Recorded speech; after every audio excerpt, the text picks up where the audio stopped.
Waiting. Ah, there it is, and we're live. Good morning, friends. This is an emergency announcement. An AI alert. No, this is really Ernie with the Trader of Futures. And I've got my new lower third down here. You can see that I've put a new logo in there. The AI setups. I'm going to be creating a website that is specific to that business. So it'll be referred to through Trader of Futures, but it will be its own thing because it's starting to grow. It's becoming its own entity, its own thing. But with that comes risks. And I was thinking about this, and I was just thinking about risks in general. And part of it is because I was brought to a pretty sad day, dark place yesterday. My younger dog passed away from his cancer, and we'll miss him. But if it may be, and then I was watching some videos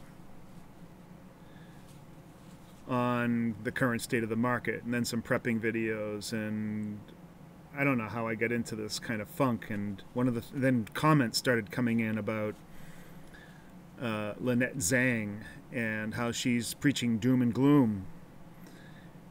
And people are asking me, well, what do you think? Do you think this market is going to hell? And this is obviously in the face of what I've said in the past.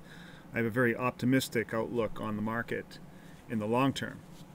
Now, what will happen in the medium and short term are less knowns. Not that I know the future, but I think I have an intuitive sense on where things might be going and why. But in the meantime, you don't know what's going to happen from day to day to day, and how do you prepare for it? How do you prepare for a death? I mean, I don't know how you could possibly prepare for that. I mean, I certainly, even though I knew that he was sick and he was getting worse, and I just wasn't prepared for that final moment. And then, you also wonder how you're going to react in the face of certain things. There are some things there's a finality, and there's not much, you don't have very many choices on what you can do. It's more of a grieving process and taking care of business. In others, there's the pending danger. What do you do? What do you do in the face of something catastrophic? Of course, Lynette Zhang, being the chief financial, not chief financial officer, I think she's the chief investment officer or something like that of ITM, which is primarily a precious metals concern. They sell precious metals, and so it certainly would work in their favor to gin up the feelings within their prospective customers that there is a pending disaster coming, that inflation is getting out of control, and etc. Now, I'm not saying that it's not. It may be. It's really not that big of an issue right now, but maybe her business is slow, and that's why she's trying to create this FUD, essentially, this fear, this uncertainty, this doubt. And so by creating a problem or a perceived problem, she can offer a solution. Now, I'm not saying this is wrong. I mean, virtually everybody does this in business. So everybody has this, various tactics. There's the fear that you're going to do without. There's the fear that you're not going to be in time, or it's going to pass you by. But is the market heading towards some sort of impending disaster? I don't think so. I don't see any real indicator. I mean, there are the potentials there. There are certainly. I mean, I can sit here and list the risks How do I mitigate all those risks? Some of them I can't. They're way beyond my control. Then there are the risks that we don't even know about. The black swans. Never saw it coming. Couldn't have seen it coming because it was unforeseen. There were no indicators. Everything indicated something different or pointed to a different direction. Came out of the blue. Can you prep for things like that? Can you be prepared in all situations? Of course you cannot. If you have unlimited funds, I suppose you could. You could have a panic room. You could have plenty of supplies, money, food, protection, guns, ammo, a fortress, both physical and financial.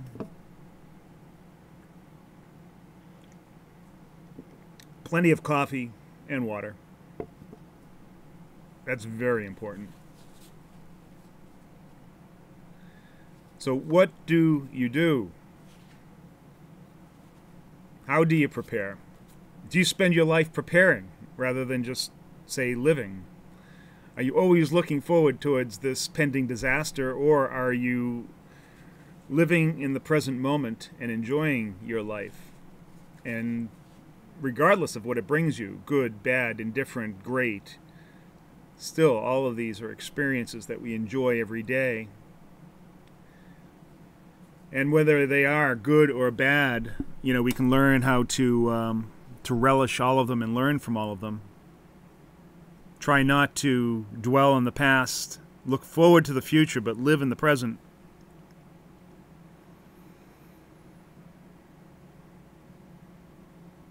You know, maybe this show is somewhat cathartic for me. Maybe I am trying to, you know, address my own grief.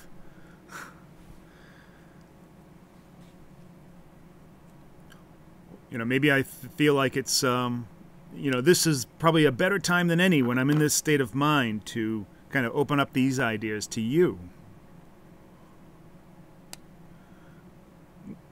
One of the things that in coaching that I've seen with a lot of people in trading, you know, they all want to know, hey, show me just how to do this strategy, how to do this setup, how to go through the process. I just want to do A, B, C, and D, collect the money. Do A, B, C, and D, collect the money.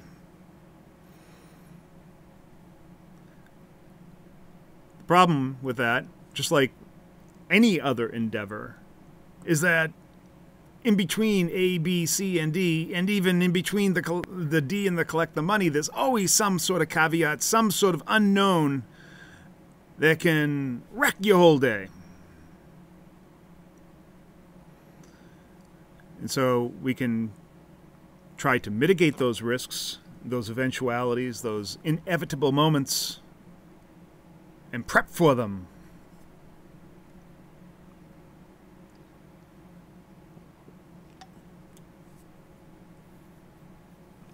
One of the I thought about this too. Let's say that you're prepping for the ultimate shit hits the fan type of disaster, and you're pretty strong in this prepping operation. You know, you've bought lots of guns. You got a gun safe. You have pantries. You have safe rooms. People know that you're a prepper. That in of itself is a risk, because people who are preppers, when the shit hits the fan, they are targets. At least by some, because they know that they have something that they need. They were smart enough to hoard it, and everybody else wants what you hoarded, or they want to be with you, and now you take on an additional bit of responsibility. You thought that you were just going to protect yourself, but no. You're going to protect all those other people that were too lazy or didn't have the forethought or the vision that you had.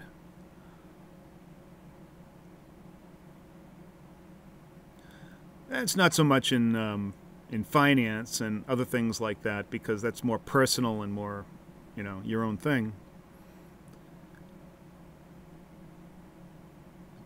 So you don't have to worry about it so much there.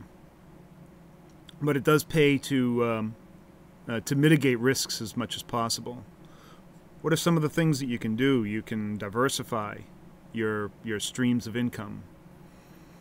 You can look at income that way, as just these various streams that you cultivate. And hopefully they're coming from different uncorrelated sources, so that if some calamity happens, maybe only a few of those streams are affected. Maybe some of them are not affected at all. Maybe some of them actually get enhanced based on the nature of the calamity. We call those shit kickers. They kick the shit. Fan throws it at us, we kick it.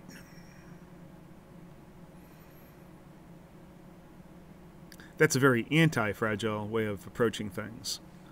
A diversity, uncorrelated thing, shit kickers.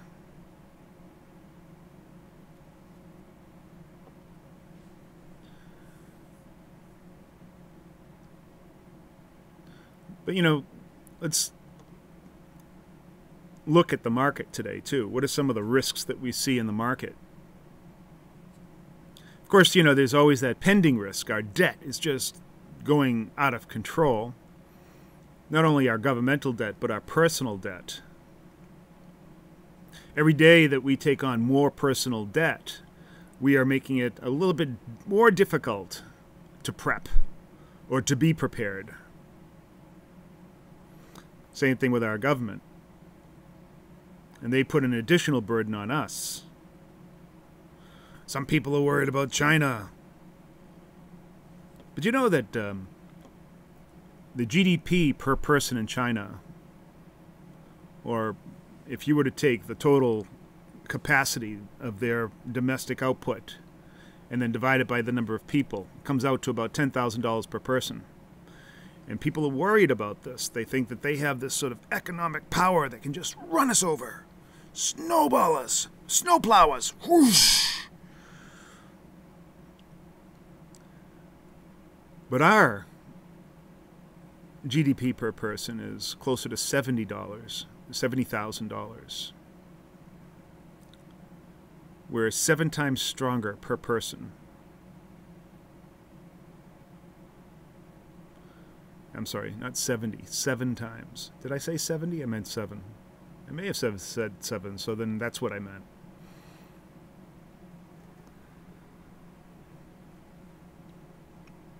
From a personal point of view, that's what you want to do. You want to provide your own kind of GDP coming from different places that gives you personal power, protection.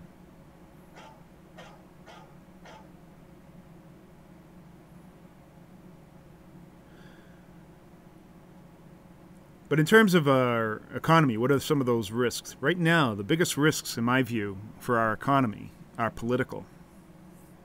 Yeah, 100% political. Absolutely.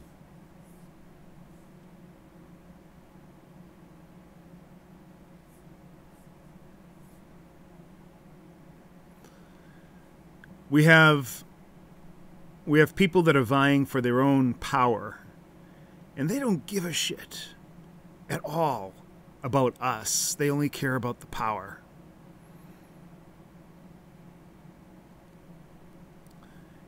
And they'll do anything to get that power, and they're in positions to do anything. Can we mitigate those risks? Well, the way our government is set up, the only real opportunity that we have to mitigate those risks are to vote people out of office. There are other things that we can do in our own personal space. But that's probably the greatest risk to our economy today. And now we have this new set of buffoons coming into Congress that are set on trying to disrupt the current administration. Regardless of whether you believe in it or not, that's what's happening. They are trying to disrupt it. They feel that that would be a victory to bring down the economy because it would hurt that person. They don't, and in doing that, obviously, they don't give a shit about us. I mean, Sure, it might affect that person, but it affects us.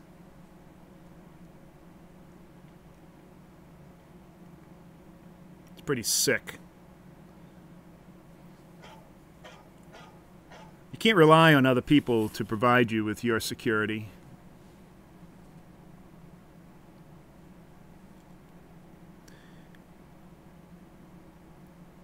You can't rely on people to help you when you're down, when income's not coming in, or calamity hits your family, setbacks. It's really all on you. It's good to have a network that can provide some assistance, but you shouldn't rely on it, because they've got their own problems too. The great thing is that we all have our own individual freedom and choice to do what we want, and we can make of it what we will.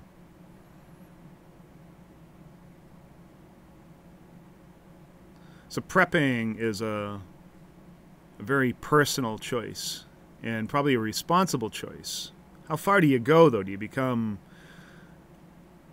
obsessed with prepping? Do you have to keep on buying stack silver? Stack silver, stack gold. That will help you survive when the shit hits the fan.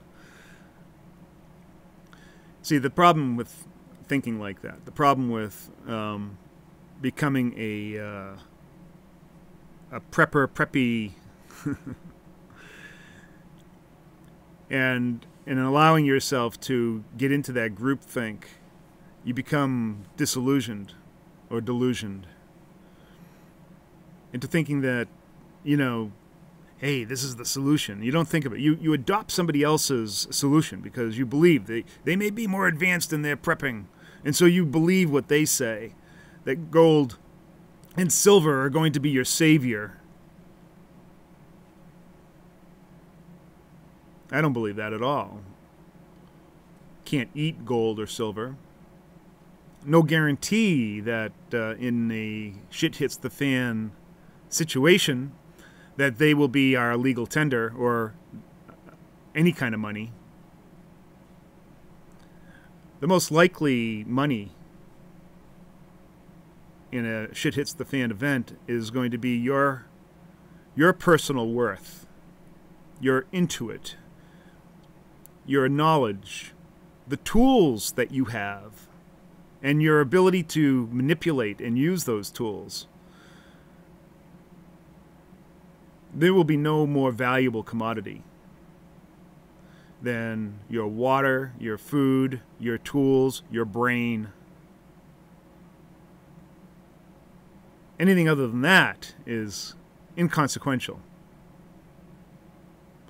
Sure, we might, as we come out of it, you need to start integrating with other people, engaging in commerce. You need something to trade with, and maybe then your precious metals may be of benefit. A lot of people will use the analogy that with other countries that, you know, smaller shithole countries that have gone under, and how precious metals had saved them because they were able to use that as a way to overcome the hyperinflation that they experience. But see, that's a very different story. If we have hyperinflation here in the United States, if we have it here, then there is no other bigger power that we can go to exchange it for something worth something. The buck stops with us. So that's why precious metals as a U.S. prepper would have little to no value. Who are you going to go to trade up? Nobody. Canada.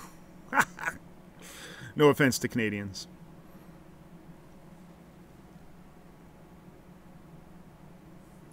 You know what? I haven't looked at the comments. I wonder what people have to say about this.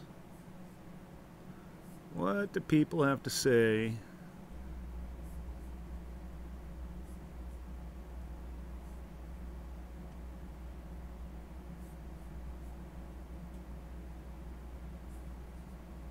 Yeah, we got some comments.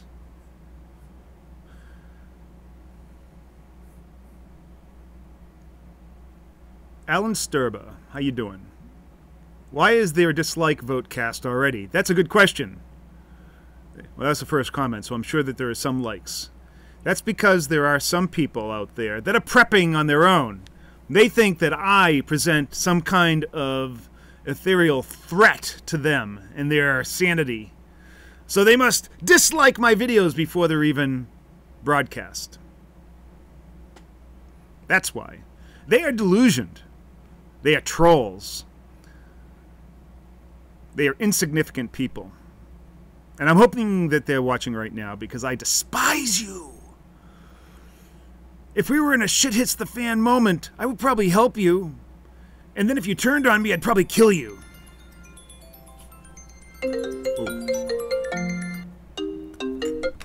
Hope it's important. I'm on the air. All right. When the wife calls, you have to answer. Yeah, that's what I would do. I would probably find those people that are those trolls, and that's probably how they would behave. They would probably come looking and searching for, because they know that you are capable, and they'd want to be able to, feed off of you, survive, hoping to get some scraps. I might give them a scrap, and then they'll probably turn on you. That's when you'd kill them. Improve the gene pool. We call that the Darwin effect. Those are the people, Alan. Those are the people that are hitting the dislikes before the video is broadcast. Sash says that I need to put positive titles to catch people. You are so wrong. That has been disproven. Clickbait. That's the only thing that people want to know. Fear is what motivates people. Fear and greed. Survival.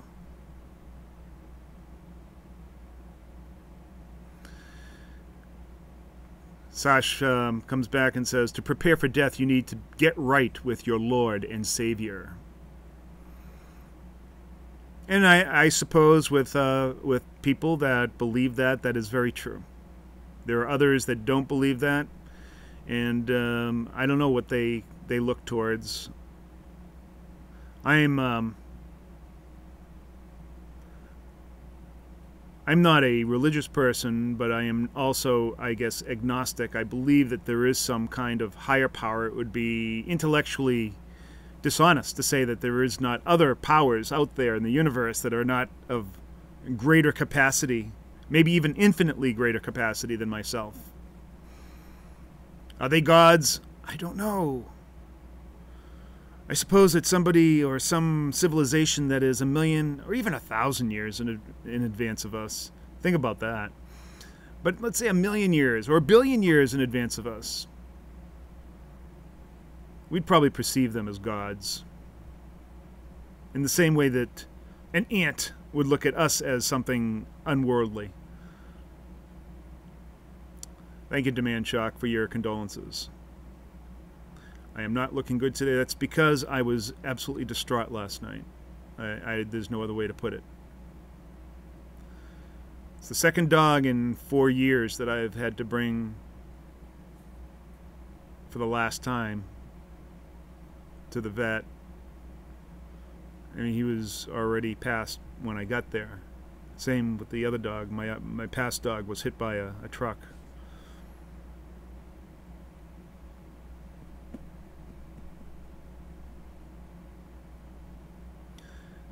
So, prudent investor is saying that she, and I'm assuming that when you say she, you're referring to Lynette Zhang, is talking her book.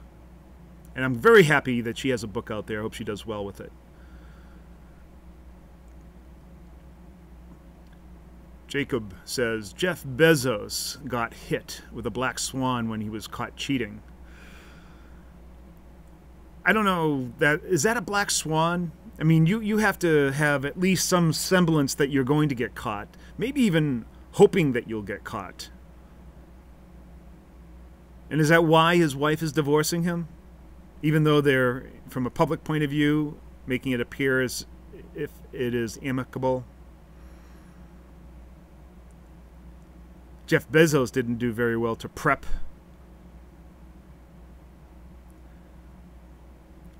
At least you are not cussing.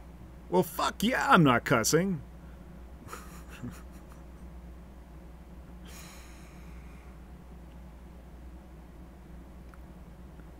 I do an Eris. Iceman J says, I heard France.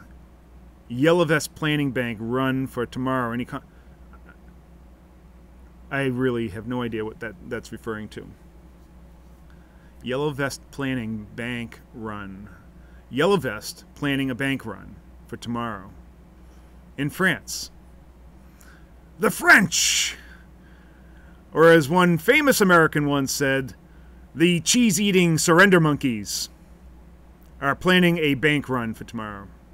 I really don't have anything. Well, who is that famous American?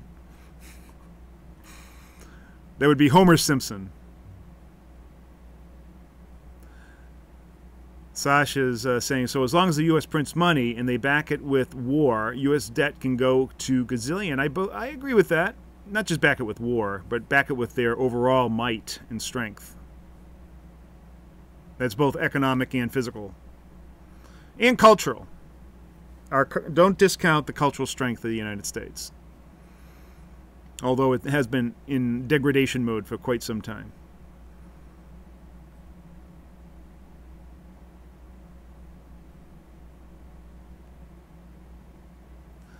What is Bitcoin resistance? Is it 3K or 2.5K? 2.5K, Arius wants to know.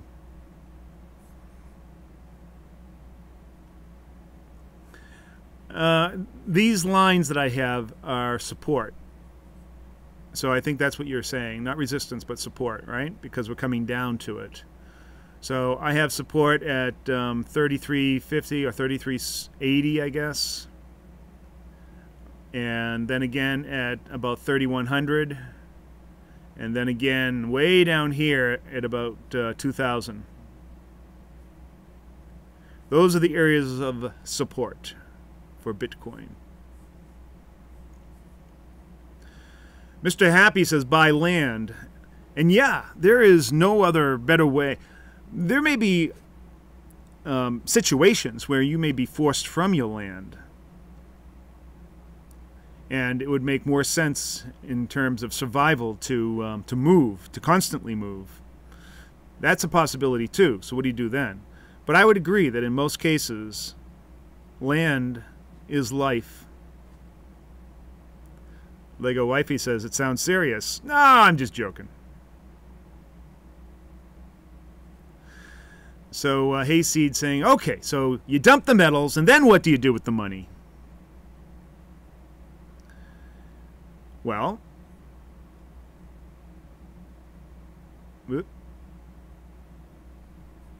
I lost my place here. Sorry about that. What do you do with the money then if you dump the metals? Well, first of all, you need to have yourself a very, very good pantry with meals ready to eat, as well as non-perishable items that will last for a long, long time. Water or a source of water. A way to generate your own electricity. Fuel. All of this stuff is a lot easier if you have plenty of land. You'll need to protect yourself because, well, from the inevitable person who's going to come after your stuff. And they're not going to be coming after your gold and silver. Some may. Some may, well, they'll take anything. They'll take your... We could have a shit hits the fan event with all the power plants out, and they'll be out there trying to steal your 72-inch TV. Figure that.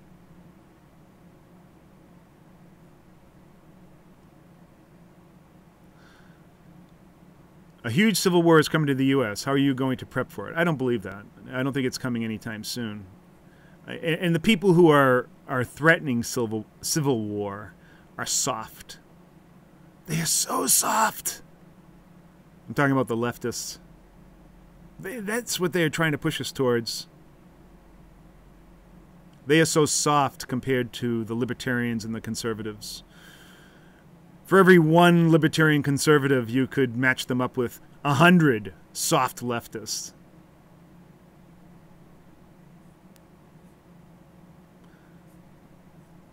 So I'm not worried about civil war.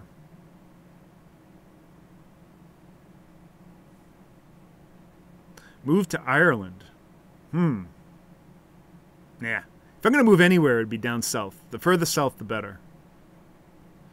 The trolls are creeping out from the woods. That's true.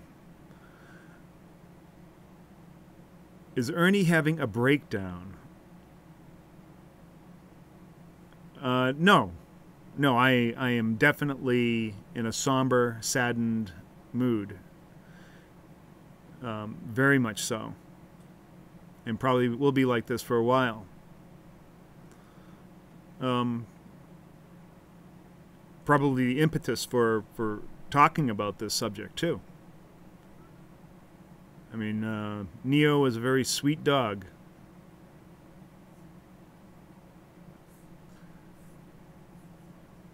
Yeah, I'll share some pictures with you.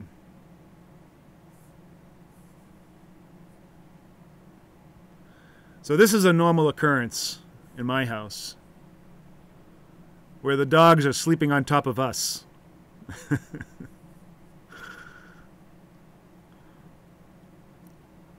Neo had this thing about contorting. He's actually sleeping in this picture. There's another picture of him. I have no idea. It didn't matter what position he was in. We took our dogs everywhere. We work from home, have for 20-something years.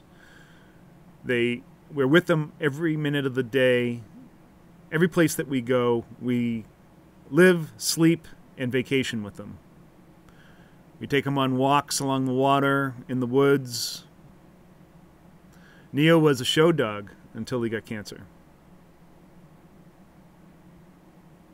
There he is. In front of the Pig's Fly store in Newburyport. Great bread out of Pig's Fly.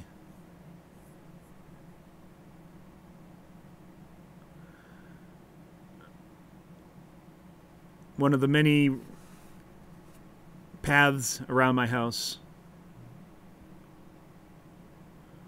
There's Obi and Neo, with my son and me. I think that's in Vermont.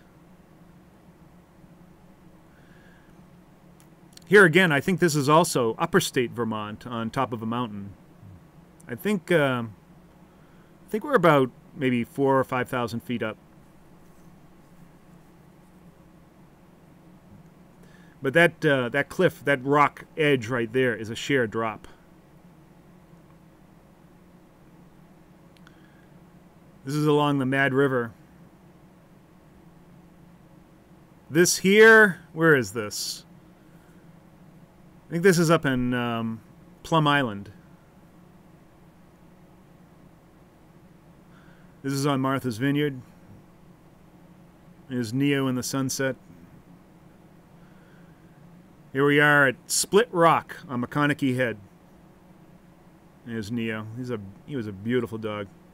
Absolutely gorgeous eyes. Sweetest disposition you could ever imagine. There's Neo and Obi. They were inseparable. Obi is very sad too. Yep. They used to like to perch overlooking the backyard. Obi couldn't fit, but he was happy with just the upper half of his body up there. Here we are apple picking. Not sure where this is. Might have been Nantasket. The yin yang dogs.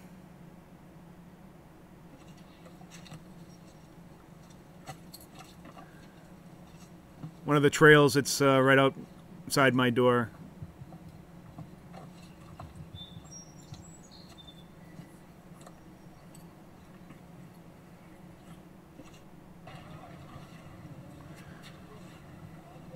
This is Lambert's Cove Beach.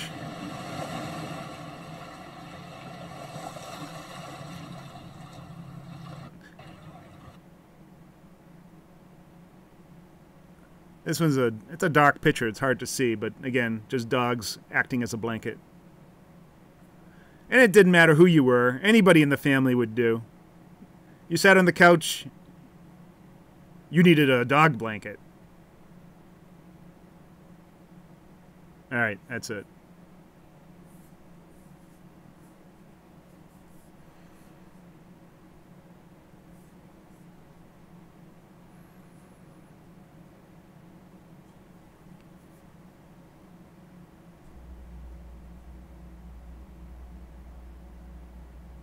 Sash says religion is a scam. Believing in higher power doesn't mean you are religious.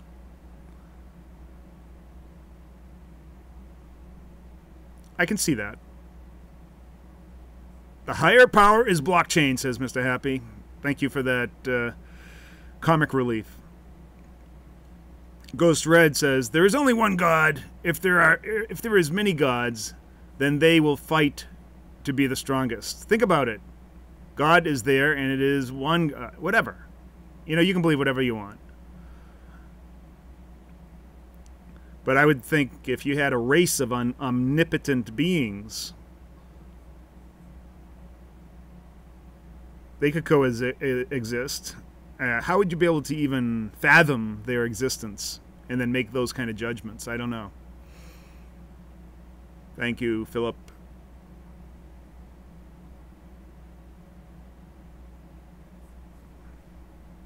Jacob is still on Bezos. Yes, half his net worth is up for grabs by his wifey.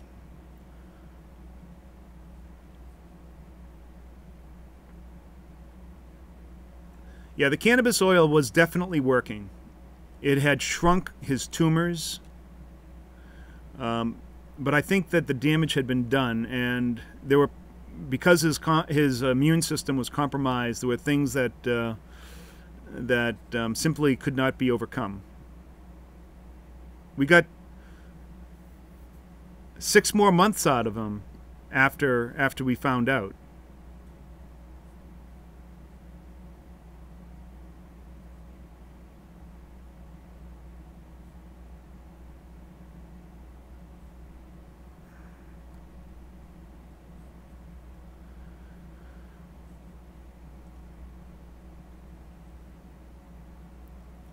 Obi is actually Neo's half brother, and he really misses him. You can tell. I mean, he is despondent today, and he just wants to be around us, next to us.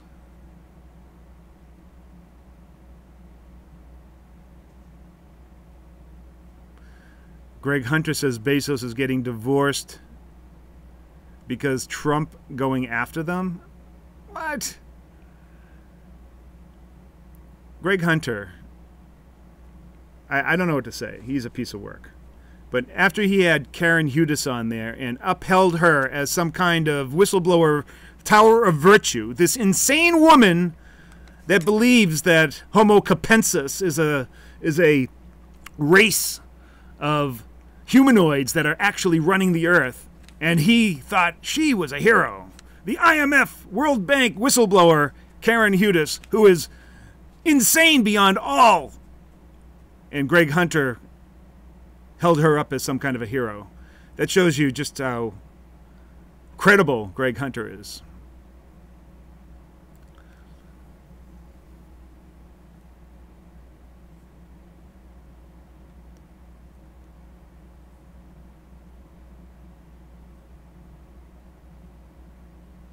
Slash says run to the mountains or run someplace hilly. Vast high and low plain terrain is, even according to Sun Tzu in The Art of War, higher plains are definitely advantageous, but open plains leave you vulnerable. Irregular terrain is your best cover. Move to Poland. The women are beautiful there, but no. It's got to be someplace warm. Thank you, Aaron. Michael Jones says Bitcoin reaches 2,000 by March. I don't know about the time frame, but I absolutely see that as well. That it will move to 2,000. And ND, you're absolutely right. We did give our dogs the best life possible, I believe. Living with the Varatimus family is definitely dog heaven. They get 2 trail walks every day. They go on the greatest vacations with us.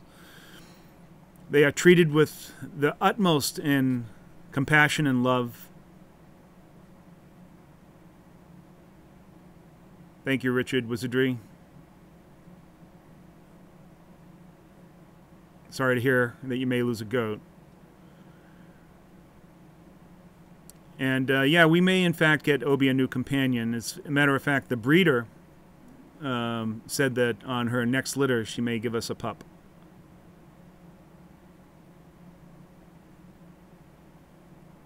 Thank you, Michael.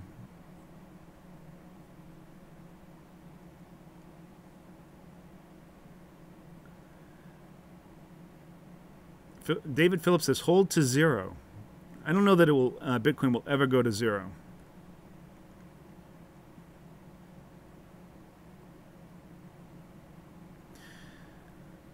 Ghost Red just wonders what happens to you when you die.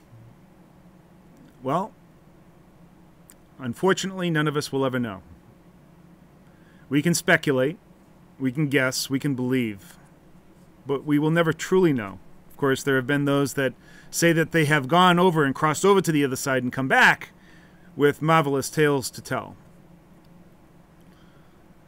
And all of that makes us feel good. And it would be wonderful if it were true that there was this other side. But again, nobody really knows. Some people actually believe and actually are for certain they know, and I think that's good for them, because I think that sets them up for a better place in their mind when that time comes.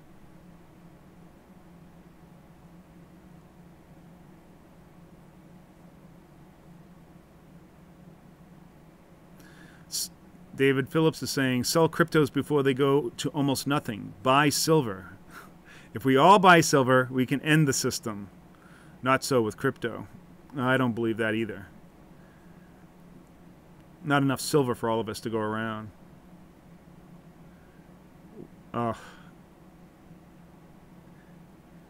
So Dave Phillips, in the same way that Greg Hunter lost credibility with me when he upheld Karen Hudas, you are losing credibility with me by mentioning Chris Duane. Although his Truth Never Told is an okay documentary, film entry, whatever you want to call it. I do not hold Chris Duane in any high regard. He is a delusionist. Sash says his mother came back from the other side. DMT, yes, Sean. I've heard that DMT allows you to see the other side without having to risk death.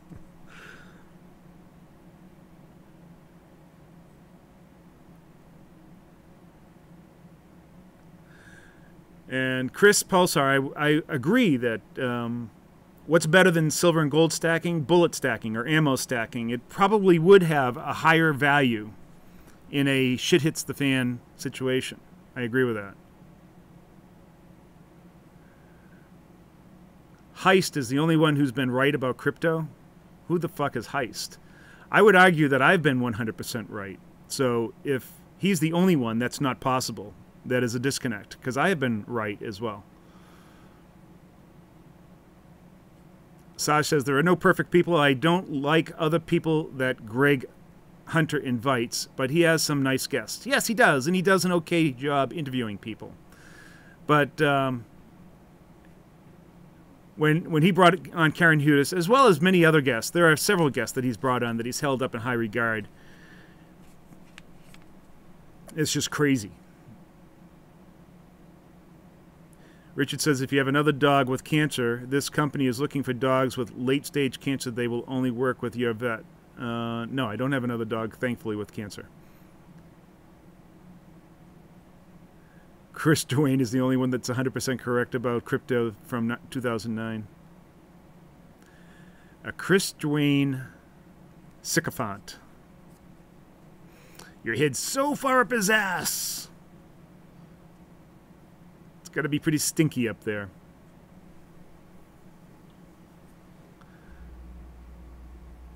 I don't think that losing our southern border is a done deal. I still have faith in the Trumpster that he will build the wall.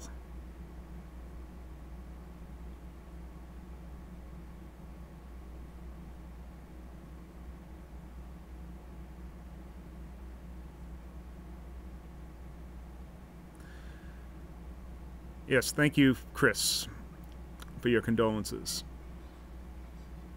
Sash says you don't need to die to see spirits. Of course, you just need oxygen deprivation. Or DMT.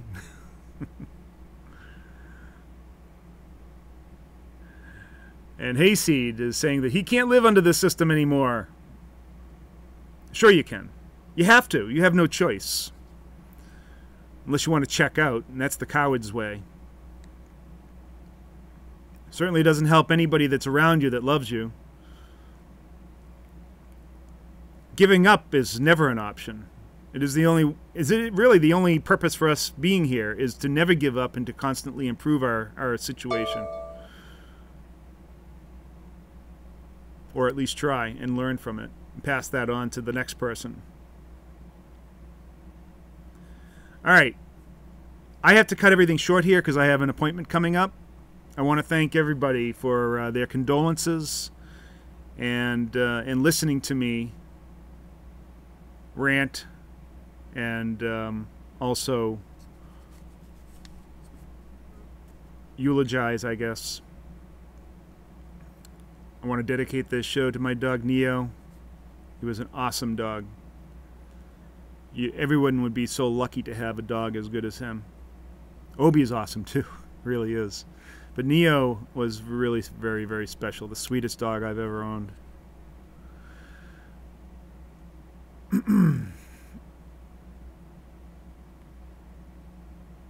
Gregory says, I came in late. I'm confused by the title. Didn't you last month talk about a huge Santa rally stock market, high record profits, and incredibly... yeah, you're definitely late. There was a Santa Claus rally, and I didn't talk about huge profits right after at the end of the year. Anyways, I'm not going to end on that. I'm going to end on, again, this show is dedicated to Neo the Ridgeback. Only 2.5 years old. Died yesterday of complications from cancer. And we love him. Always will love him. So, take care, everybody. We'll see you next video.